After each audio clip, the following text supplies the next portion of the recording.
Oi, bem-vindos para todos vocês mais uma vez, bem-vindos. Se você ainda não se inscreveu no canal, inscreva-se aqui, acione o sininho. Aqui estamos para mais uma avaliação de um conteúdo cultural. Vamos falar sobre a estreia da TV Record. Rapaz, nessa terça-feira, dia 19, a Record estreou a sua nova novela das 21 horas, Gênesis, que tenta em Gênesis contar alguns capítulos interessantes do texto bíblico. Bem, por aqui, gente, dizer para você, antes de mais nada, que é sim aqui uma crítica, tá? E como crítica, tenta sempre observar aquilo que foi positivo, aquilo que foi negativo, ou seja, em forma de comentário e análise.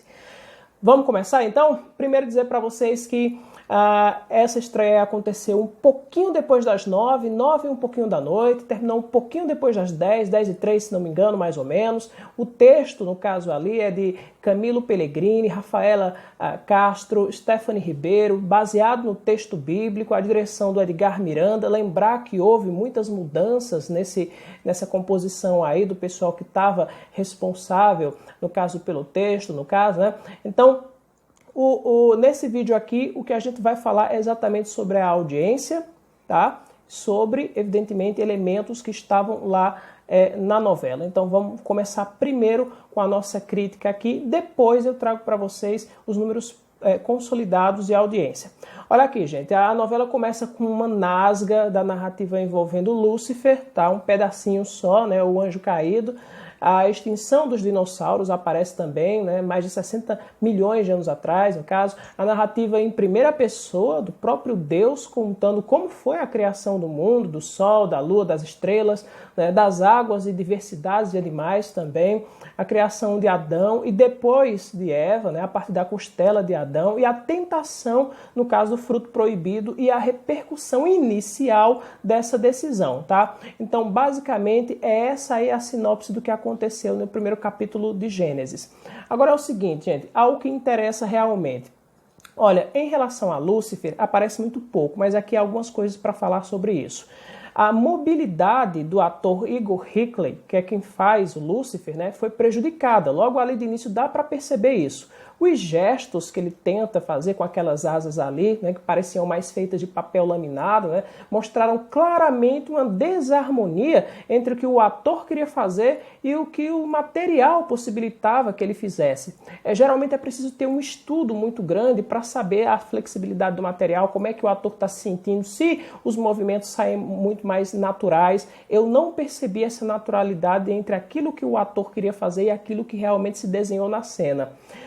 O lado positivo, pessoal, ficou por conta dos efeitos dos raios divinos que atingiram o Lúcifer e o derrubaram também. Eu acho que ficaram muito bem feitos, muito bem produzidos, realmente muito críveis ali, interessantíssimo, inclusive o próprio grito enquanto estava caindo do Lúcifer, a atuação também do ator Igor Hickley também. Então, assim, essa parte em específico eu gostei bastante. Sobre a extinção, pessoal, enfim, falou um pouquinho, um trechinho ali, falou sobre essa extinção dos dinossauros.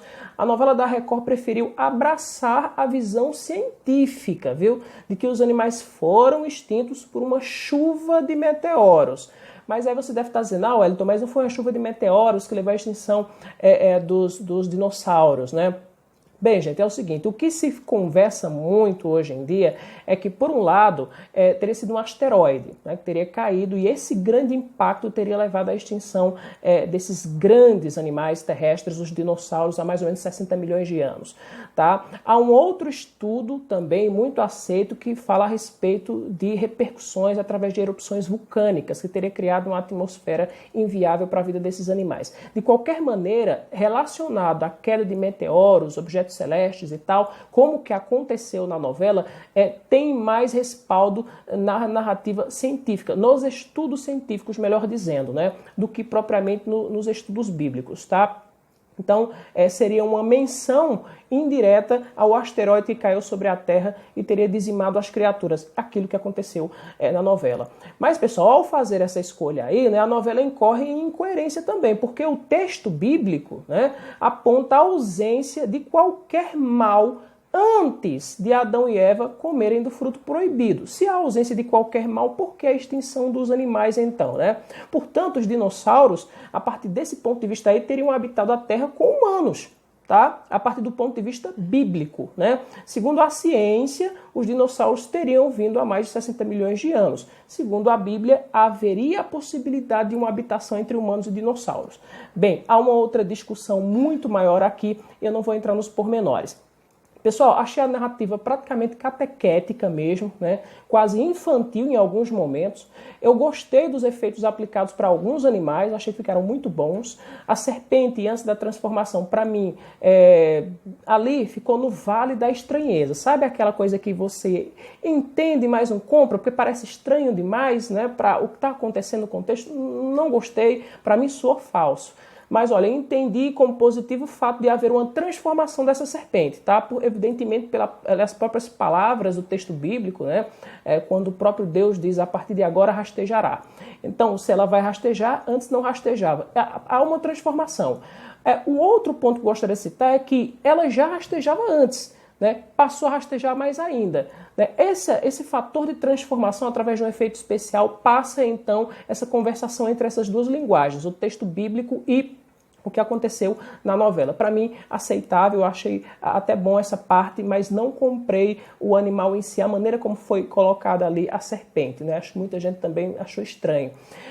Olha, outra coisa que me pareceu uma decisão muito discutível, pessoal, é o fato de Eva ter o dom da telepatia. Eu achei estranho isso porque ela conversa com a serpente, mas essa aí, a serpente, sequer abre a boca, pessoal. Ela se comunica pelo pensamento, né? A partir desse ponto aí seria muito fácil de Eva, no caso, perceber as reais intenções da serpente, mesmo que Eva, né, ali no caso os primeiros humanos, né, ainda tenham sido muito ingênuos. Mas se for por esse sentido aí, dava para ter percebido, né, as más intenções.